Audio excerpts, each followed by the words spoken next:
Bob is a hoarder. Once something goes into Bob's apartment, it never goes out again. Bob cannot throw anything away. This was my living room. It is now chaos city here. I have so many beautiful things hiding here. I can't enjoy them. This is where I'm now sleeping because everything is moved over. The other room is the bedroom, which actually I cannot use anymore, and it was originally maintained as a library. The debris, if I stand on it, lose my head. So I'm walking around in an unbalanced world. Whoa, just crazy. Oops. Bob's got hundreds of things, but not a single home comfort. For instance, I know that every once in a while I would like to watch a television program, and I know I have a TV over here somewhere, and 5 or 6 years maybe I haven't seen it. Where are you? Oh, there it is.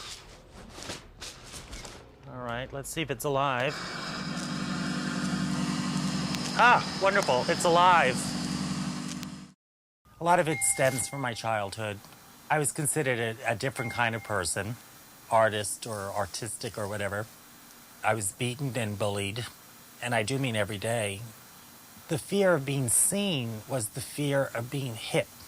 Spending 16 years of your life being physically beaten causes problems. I think anyone would agree with that. In a way, I've created a nest.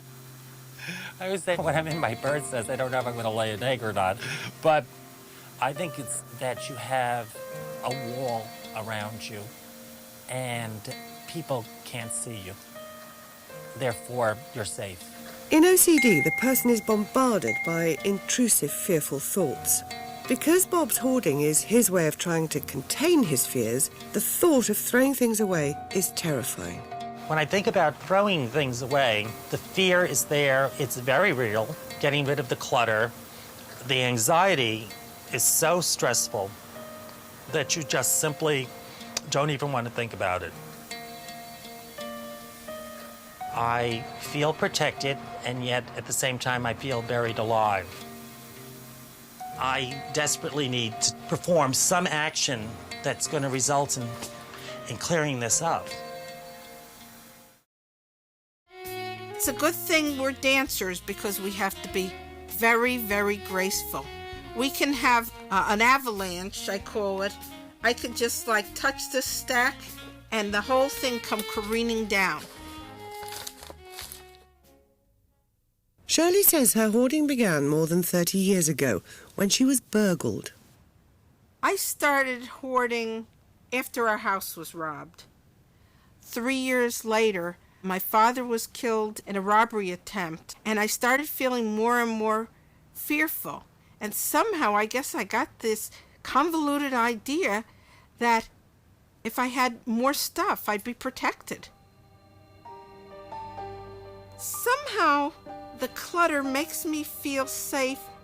Like a neighbor said it in a joke. Well, if the robbers came to your house, they'd come in and they'd see such a mess that they'd say, the house has already been ransacked, and they'd go home. And the reality is, our house hasn't been robbed since then. Hoarders are hard to treat. Going to the house to persuade them to throw things away is the most effective way to change them. Dr. Randy Frost, one of the world's leading experts on hoarding, has been to Shirley's house a couple of times. Shirley, this is your living room, right? Right, this is the living room. Now, the last time I was here, I remembered it being pretty cluttered like this, but maybe there's some things that have changed. That chair over there is now cleared out, is that right? Right. I actually sat in this last week. Oh, okay. Is there an organizational scheme here to all of this? No, it was just space, and Okay. I put it there. All right. It's a treasure hunt. That's what it is. Okay. That was my next question. How do you find things in here that you need? I don't. How do other people manage their possessions? They don't have so much stuff. In part, yeah. Yeah, that's certainly true. Today, Dr. Frost is going to try and help Shirley throw something away. He knows that he's likely to encounter resistance. How about over here? Why are you saving that? Because it's so beautiful. Okay, so I just thought it was it doesn't lovely. have any value in terms of your need. No instrumental value, we call it, for you. You don't need that for anything, right? And No, but I'm not willing to throw it away. we've had lots of people in our studies who describe their homes as cocoons or bunkers and so forth.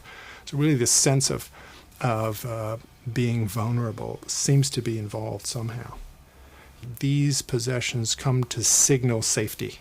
Even though a newspaper really isn't going to offer any protection, it sort of feels like I'm vulnerable again, or I'm being violated if I lose it or get rid of it. You could see with Shirley the wall that we hit with that picture. Okay, Shirley, here's the challenge. Can you throw this away? I'll consider it for the future, but for right now, I really am not willing to throw that away. Okay. Shirley has been in treatment for a year. Although her achievements seem limited, very few hoarders manage to get as far as she has. But the next phase of her treatment is going to be more difficult. The next step is to throw things away despite feeling bad and get over that feeling. What she'll have to face is pushing herself through some of the distress that she's going to experience when she throws something away. I basically feel like my house is a reclamation project in process, and a coming attraction will be next year we're going to do the living room, and that way I'll be able to sit on my sofa and watch TV in the living room like real normal people, and I'm looking forward to it.